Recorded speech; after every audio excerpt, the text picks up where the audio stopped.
CM గారికి 20 సార్లు చెప్పిన సీఎం గారికి.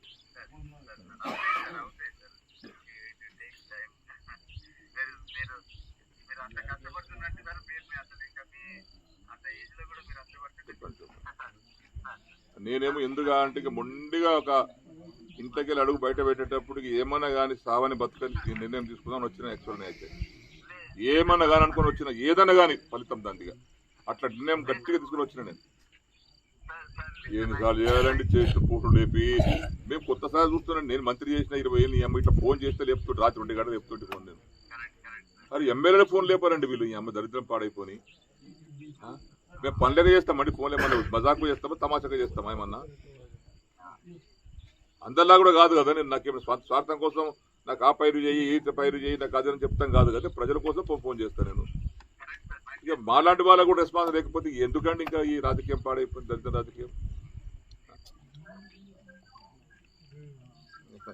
నా నిర్ణయం వేరే ఉండే. నా నిర్ణయానికి ఇలా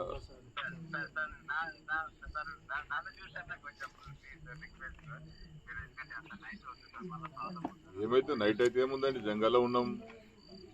జంగల్లో వండుకుంటాము కూడా చంపుతాం బతుకుతాం ఏముంది అంతకన్నా మీకు ఒకనాడు వచ్చినా కూడా వస్తాము. ఒకనాడు పోయేది ఒకటే పోతాం ఇంకేమున్నది ఎప్పుడో పోయేది. ఇంత ఇట్లాంటి ప్రభుత్వంలో ఇట్లాంటి పరిస్థితుల్లో మా ఫోన్ లేకపోతే ఎవరు చెప్పుకోవాలి శ్రీ గారు? మేము ఎవరితో మాట్లాడాలి? మేము వాళ్ళు మొక్కన పోయి సంగతి అమ్మ ఈ వయసులో పోయి విసుగొచ్చి ఆఖరి విరక్తితో నిర్ణయం తీసుకునేది.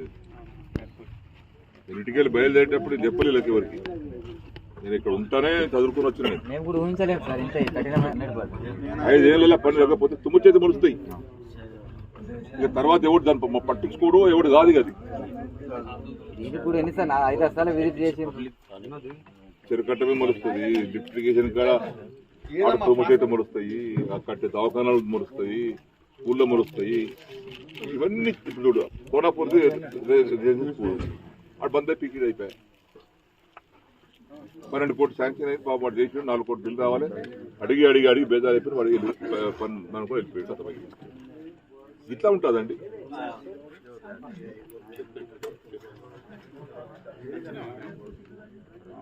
నర్సింగ్ కాలేజ్ వాడు 15 కోట్లు రావాలి సార్ నేను 10 మంది ఇచ్చిపోతా అంటే నేను మారింది కదా మారిన కదా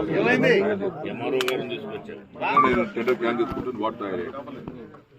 వాడిని బతుకులాడుకో నీకు ఎదుగురా నిన్ను బండి నిర్ణయం మారింది కదా అది నేను ఉంటా కదా ఏం పడంటే వాడు సారీ రూపాయి లేదు.